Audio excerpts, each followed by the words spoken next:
बिस्मिल्लाहिर्रहमानिर्रहीम। Chapter number 7, permutation, combination and probability. इस lecture में हम एक्सरसाइज 7.2 स्टार्ट करेंगे। एक्सरसाइज 7.2 इसमें परमुटेशंस के क्वेश्चंस हैं, ठीक है। और परमुटेशंस का लेक्चर हम पिछले 2 लेक्चर जो हैं वो कवर कर चुके हैं परमुटेशन के टॉपिक में। तो यहाँ पर हम उससे रिलेटेड एक्सरसाइज यानी कि उससे रिलेटेड क्वेश्चंस हम सॉल्व करेंगे, ठीक है। तो पहले क्वेश्चन से स्टार्ट करते हैं। पहला क्वेश्चन इस एक्सरसाइज का है, evaluate the following. Evaluate the following.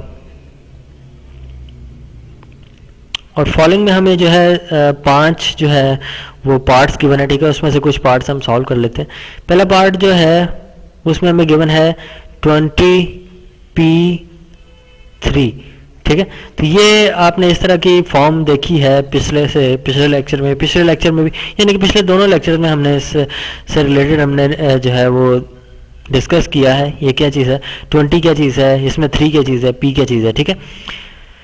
तो ये चीज़ें आपको पता होनी चाहिए। अब 20 देखें, ये फॉर्म आपने देखी थी NPR, इसी को इससे कंपेयर कर लें तो ये N जो है वो क्या है 20 है, और R की जगह यहाँ पर क्या है वो 3 है, यानी कि N की वैल्यू 20 है और R की वैल्यू 3 है, ठीक है। परमुटेशन का क्वेश्चन है तो हम इसको लिख सकते हैं 20p3। ये इक्वल किसके होता है, इसका हमने फार्मूला देखा था कि ये इक्वल होता है NPR इक्वल होता है NPR इक्वल होता है n factorial divided by n minus r factorial, इसके इक्वल होता है, ठीक है। तो अब यहाँ पर हम सिंपली जो है इस फार्मूला में क्वेश्चन यानी कि इसकी वैल्यूज हम पुट कर सकते हैं, ठीक है। तो n की वैल्यू हमने देखा कि 20 है, तो यहाँ पर n की वैल्यू हम 20 पुट कर देते हैं। 20 factorial divided by n minus r factorial, ठीक है, यानी कि 20 माइनस 3 फैक्टोरियल। अब इसको हमने सॉल्व भी करना है, तो सॉल्व किस तरह से करेंगे, यानी कि हमारे पास आ चुका है 20p3 is equal to 20 factorial divided by 20 minus 3 factorial, ठीक है। अब इसको हमने सॉल्व कैसे करना है, सॉल्व हम कर सकते हैं 20 माइनस 3 क्या होता है 17, तो इसको मैं 17 लिख देता हूँ। 20 फैक्टोरियल डिवाइडेड बाय 17 फैक्टोरियल। अच्छा, अब जिस तरह से मैंने फैक्टोरियल्स के लेक्चर में जिस तरह फैक्टोरियल को सॉल्व किया था, ये बिल्कुल वही फॉर्म बन चुकी है, ठीक है। तो मतलब कि हम इसको ऐसे लिख सकते हैं कि इसको मैं न्यूमरेटर में 17 फैक्टोरियल बना लूँ, तब ये 17 फैक्टोरियल आपस में कैंसिल आउट कर हो जाएंगे, ठीक है। तो 20 इंटू 19 इंटू 18 इंटू 17 फैक्टोरियल, ठीक है। 18 के बाद 17 16 वो फिर 17 फैक्टोरियल की इक्वल आ जाता है, तो इसलिए मैंने 17 फैक्टोरियल डायरेक्ट लिख दिया, और डिनोमिनेटर में ऑलरेडी 17 फैक्टोरियल मौजूद है, ठीक है। तो यहाँ से अब इनको हम कैंसिल आउट कर सकते हैं, ये 17 फैक्टोरियल से कैंसिल हो गया। तो बाकी हमारे पास क्या फॉर्म यानी कि टर्म्स बची हैं 20 इंटू 19 इंटू 18। अब इसको हम मल्टीप्लाई कर सकते हैं आपस में, ठीक है। आप जब इनको मल्टीप्लाई करेंगे तो आपके रिजल्ट आएगा 6840, तो ये इसका रिजल्ट है 20p3 इक्वल आएगा 6840 के, ठीक है। तो ये हमने पहला पार्ट इसका सॉल्व किया। इसी तरह से अब हमारे पास जो है 5 पार्ट्स हैं, तो एक और पार्ट यहाँ से हम सॉल्व कर लेते हैं। तो मैं पार्ट नंबर 4 सॉल्व करने जा रहा हूँ। पार्ट नंबर 4 है 10p7। 10p7 में आप देखें वही formula n factorial over n minus 1 का होल फैक्टोरियल, यानी कि ये इक्वल होता है NPR के, ठीक है। तो n यहाँ पर हमारे पास क्या है, n इज इक्वल टू है 10, और r की जगह हमारे पास क्या है 7, ठीक है। अब यहाँ से देखें तो 10p7 इक्वल किसके होगा 10 factorial divided by 10 minus n minus r है ये, ठीक है, n माइनस 1 नहीं है, 10 माइनस 7 का फैक्टोरियल, तो ये किसके इक्वल आ जाएगा 10 फैक्टोरियल डिवाइडेड बाय 10 माइनस 7 क्या होता है 3 फैक्टोरियल, 3 फैक्टोरियल। अच्छा, अब वही फैक्टोरियल नोटेशन आ चुकी है हमारे पास, इसको हम सॉल्व करेंगे। किस तरह से कर सकते हैं कि इसको मैं लिख सकता हूँ, यानी कि न्यूमरेटर में मैं 10 फैक्टोरियल को किस तरह से 3 फैक्टोरियल बना दूँ। ठीक है, 3 फैक्टोरियल बना देते हैं। 10 into 9 into 8 into 7 into 6 into 5 into 4 into 3 factorial divided bye क्या है 3 फैक्टोरियल। ये 3 फैक्टोरियल हम न्यूमरेटर में बनाया क्यों, ताकि ये डिनोमिनेटर के 3 फैक्टोरियल से कैंसिल आउट हो जाए, तो ये इससे कैंसिल हो जाएगा। ठीक है, तो हमारे पास जो बाकी टर्म्स बची वो हम लिख देते हैं 10 into 9 into 8 into 7 into 6 into 5 into 4।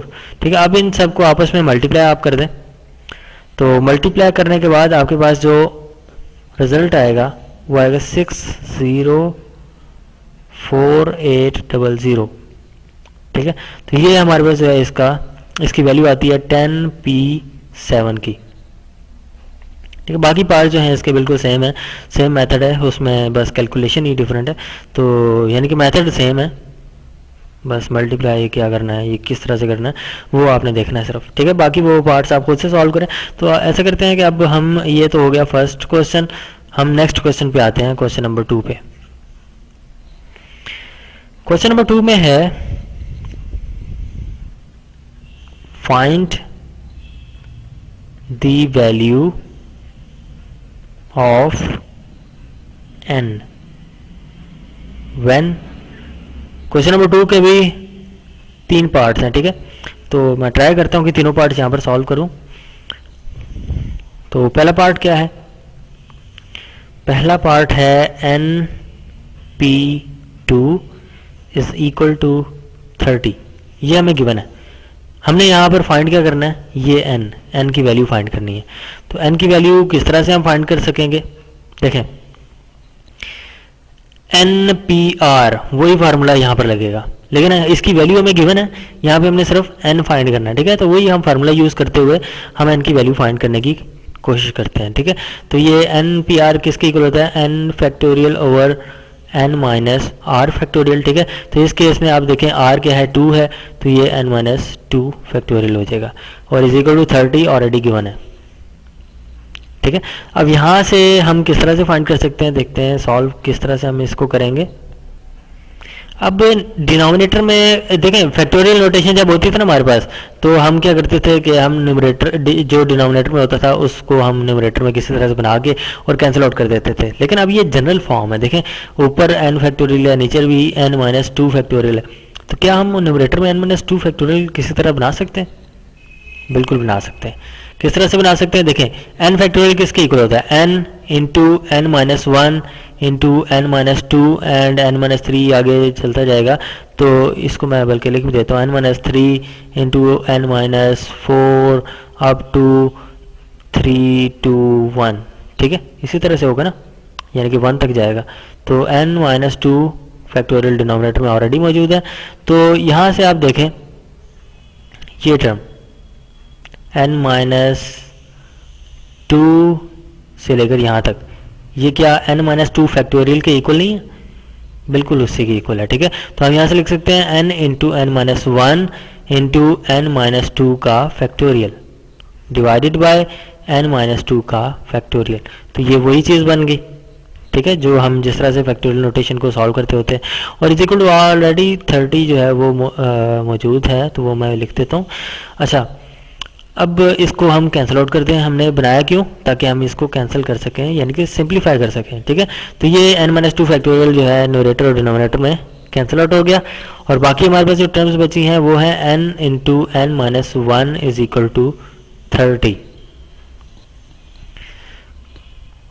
अब हमने ये खुद देखना है कौन से ऐसे 2 डिजिट्स हैं यानी कि उनके दरमियान में डिफरेंस 1 का हो। ठीक है, यानी कि एक लेट्स सपोज जो है 10 है तो दूसरा 9 होना चाहिए, फिर उनको मल्टीप्लाई करें तो हमारे पास 30 आना चाहिए। 10 और 9 तो 90 बन जाता है, 30 आना चाहिए। ठीक है, तो कौन से ऐसे 2 डिजिट्स हैं, देखें 6 इंटू 5,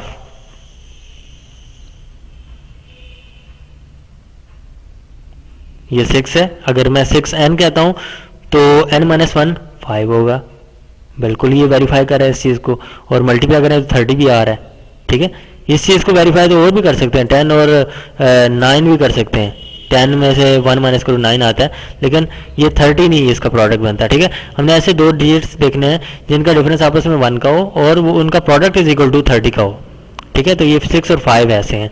तो यहाँ से मैं इसको इस तरह से लिखता हूँ कि n into n minus one is equal to 30 को मैं इस तरह प्रोडक्ट में लिख देता हूँ 6 इंटू 5, या 6 इंटू 5 हो गया, ठीक है। तो n की जगह क्या आ रहा है, 6 आ रहा है, और n माइनस वन की जगह 5 आ रहा है। तो हम यहाँ से n को कह सकते हैं n इज इक्वल टू क्या है, 6 है। n इज इक्वल टू 5, 30 को 5 इंटू 6 भी लिख सकते हैं, लेकिन n जो है वो बड़ा है n माइनस वन से, ठीक है। इसलिए हमने बड़ा ही सिलेक्ट करना है, इसमें 6 जो है वो बड़ा है, इसलिए n इज इक्वल टू 6 होगा। तो ये हमने n की वैल्यू यहाँ पर फाइंड की। अब हम नेक्स्ट क्वेश्चन पर आते हैं। नेक्स्ट क्वेश्चन क्या है, नेक्स्ट क्वेश्चन है जी, यानी कि नेक्स्ट पार्ट इसी का, ठीक है। क्वेश्चन नंबर 2 का सेकंड पार्ट। सेकंड पार्ट में भी हमने n की वैल्यू फाइंड करनी है, जबकि हमें गिवन क्या है, 11p n is equal to 11 into 10 into 9। अच्छा, अब हम इसको किस तरह से सॉल्व कर सकते हैं, देखें 11pn फार्मूला वही यूज़ होगा, r की जगह n आ रहा है तो कोई मसला नहीं, उसकी जगह हम n नहीं रखेंगे फिर, ठीक है, फार्मूला में भी। तो 11 factorial divided bye 11 factorial minus r होता है, तो r की जगह n है, यहाँ पे n फैक्टोरियल, तो ये 11 फैक्टोरियल अंदर नहीं आता, सिर्फ 11 आएगा। 11 माइनस n का फैक्टोरियल इज इक्वल टू जो गिवन है 11 इंटू 10 इंटू 9, ठीक है। तो अब यहाँ से हम किस तरह से सॉल्व करें इसको,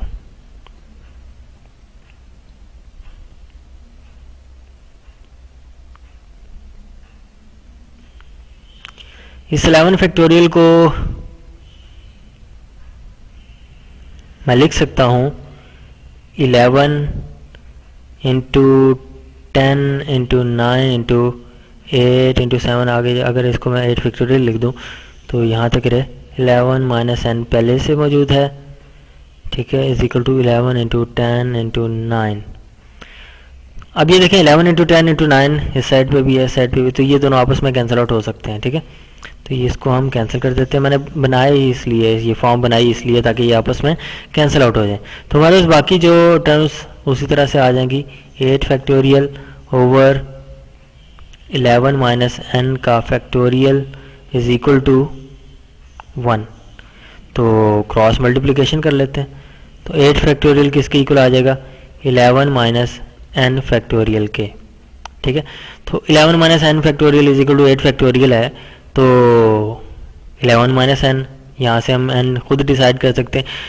11 minus what is equal to 8, 11 minus 3 is equal to 8, ठीक है। 11 minus 3 factorial is equal to 8 factorial होगा। तो यहाँ से n को हम कह सकते हैं, n की जगह क्या आ गया, n इज इक्वल टू 3, ये हमने फाइंड कर लिया n, ठीक है। अब इसका जो नेक्स्ट पार्ट है वो थोड़ा सा डिफरेंट है, तो वो भी हम सॉल्व कर लेते हैं। पार्ट नंबर है 3, उसमें हमें गिवन है np4 ratio n minus 1 p3 is equal to 9 ratio 1। Ratios में हमें गिवन है, तो इससे घबराने की ज़रूरत नहीं है, हम इसको उसी तरह से लेकर चलेंगे। रेशोज में गिवन है तो हम इसको यानी कि ओवर की फॉर्म में लिख लेते हैं, np4 divided by n minus 1 p3 is equal to 9 over 1, ठीक है, वही फॉर्म बन गई। लेकिन अब यहाँ पर दो जो है परमुटेशंस आ रही हैं, np4 और n माइनस 1 p3, इसको किस तरह से सॉल्व करना है, वही फार्मूला हम यहाँ पर अप्लाई करेंगे, ठीक है। लेकिन उससे पहले मैं ऐसा करता हूँ कि इसको मैं राइट साइड पे ले जाता हूँ ताकि ऊपर और नीचे जो है थोड़ा कॉम्प्लेक्स बन जाएगा। तो np4 is equal to 9 into n minus 1 p3, ठीक है, अब थोड़ा सा जो है सिंपल बन गया। अब इसको हम जो है वही फार्मूला अप्लाई कर देते हैं। तो लेफ्ट साइड पे NP4 है, तो n factorial over n minus 4 का फैक्टोरियल। इसी तरह से राइट साइड पे 9 पहले से मौजूद, और साथ में इस पे हम फार्मूला अप्लाई कर देते हैं n minus 1 factorial divided by n minus 1 minus r factorial. ठीक है, n की जगह इस बार n माइनस 1 है ना, तो यहाँ पे भी मैंने n की जगह n माइनस 1 लिखा है। ठीक है, तो ये हमारे पास बन गया। ठीक है, अब इसको हमने सिंप्लीफाई इस तरह से करना है कि हमारे पास n की वैल्यू आ जाए। तो वो किस तरह से हम कर सकते हैं, ये क्या बन गया, चलें इसको सॉल्व करते हैं। n factorial over n minus 4 का factorial is equal to 9 into n minus 1 factorial divided by -1 और -3 -4 बन जाएगा n माइनस 4 का फैक्टोरियल। अब ये देखें दोनों साइड पे डिनोमिनेटर्स में n माइनस 4 आ गया, वो खुद ही यानी कि n माइनस 4 फैक्टोरियल बन गया, तो उसको हम कैंसिल आउट कर देते हैं। अगर क्रॉस मल्टीप्लाई करके भी आप कैंसिल आउट करें तब भी कैंसिल हो जाएंगे। ठीक है, यानी कि इसको मैं इस साइड पे ले आऊँ तो ये मल्टीप्लाई होगा, ये डिनोमिनेटर में मौजूद है तो वापस कैंसिल आउट हो गए। मैंने डायरेक्टली यहीं पे इनको कैंसिल कर दिया। ठीक है, इस चीज़ से घबराने की ज़रूरत नहीं है। तो बाकी टर्म्स क्या बची हैं, n factorial is equal to 9 into n minus 1 का फैक्टोरियल। तो इसको अब हम देखते हैं कि हम किस तरह से सॉल्व करें। देखें n फैक्टोरियल को हम लिख सकते हैं n into n minus 1, n factorial किसके इक्वल होता है n into n minus 1 into n minus 2 आ गए, यानी कि इसका हम फैक्टोरियल लिख सकते हैं n इंटू n माइनस 1 का फैक्टोरियल। n फैक्टोरियल को मैं लिख सकता हूँ। ठीक है, क्यों, क्योंकि देखें n into n minus 1 into n minus 2 up to 3 to 1 वही चीज़ बनती है। फिर इसको मैं कह दूँ कि n factorial n into n minus 1 factorial के ये इक्वल है, तो यानी कि ये n तो पहले से यहाँ पर मौजूद है, तो ये n माइनस 1 का फैक्टोरियल मैं इसको कह सकता हूँ। तो यानी कि n फैक्टोरियल को मैं कह सकता हूँ n इंटू n माइनस 1 का फैक्टोरियल इज इक्वल टू क्या है 9 इंटू n माइनस 1 का फैक्टोरियल। ठीक है, तो अब यहाँ से दोनों साइड्स पे जो n into n minus 1 factorial आ रहा है इसको हम कैंसिल आउट कर देते हैं। ठीक है, यानी कि ये चीज़ जो है n माइनस 1 फैक्टोरियल ये कैंसिल आउट हो गया। अब यहाँ बाकी क्या बचा, n इज इक्वल टू 9, यही हमें वैल्यू चाहिए थी n की, जो कि 9 आ चुकी है। तो ये हो गया क्वेश्चन नंबर 2 भी कंप्लीट। अब हम क्वेश्चन नंबर 3 पर आते हैं। क्वेश्चन नंबर 3 का मैं सिर्फ एक पार्ट सॉल्व करूंगा। ठीक है, क्योंकि दूसरा पार्ट बिल्कुल इसका सेम है। तो क्वेश्चन नंबर 3 में है प्रूफ फ्रॉम फर्स्ट प्रिंसिपल।